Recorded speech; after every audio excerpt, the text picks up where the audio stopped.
অবশ্যই সীমাহীন সম্পদ থাকা কল্পনা করুন, তবুও আপনি অন্য একজনের মুখের দিকে তাকাতে পর্যন্ত চান না। এটি পোর্টল্যান্ডের পঞ্চম ডিউক, ভিক্টোরিয়ান ইংল্যান্ডের সবচেয়ে রহস্যময় মানুষের গল্প।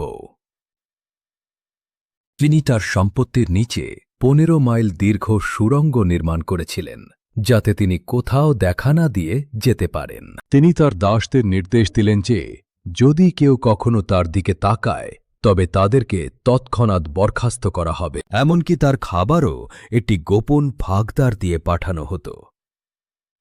তিনি একটি জীবন্ত শ্বাস প্রশ্বাস নেওয়া ছায়ায় পরিণত হলেন। ডিউক ভূগর্ভে বিশাল কক্ষ নির্মাণ করেছিলেন, একটি গ্রন্থাগার, একটি বিলিয়ার্ড রুম এবং এমনকি একটি বল রুম। কিন্তু কোনো অতিথি কখনো এই সুন্দর কক্ষগুলোতে আসেনি।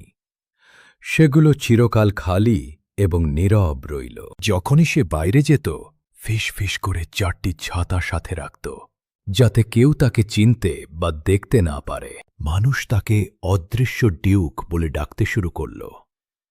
বিশ্বের কাছে তিনি মৃত ছিলেন যখন, তিনি এখনও জীবিত ছিলেন। তিনি তার পুরো জীবন অন্ধকারে কাটিয়েছেন, শুধুমাত্র কারণ তিনি অন্যদের চোখের ভয় পেতেন। এই কাহিনী দেখায় যে একজন ব্যক্তি যতই ধনী হোক না কেন, একাকিত্ব চূড়ান্ত শাস্তিতে পরিণত হতে পারে। আপনি কি এত সম্পদের বিনিময়ে এমন একাকিত্ব বেছে নেবেন? মন্তব্যে আমাদের জানান।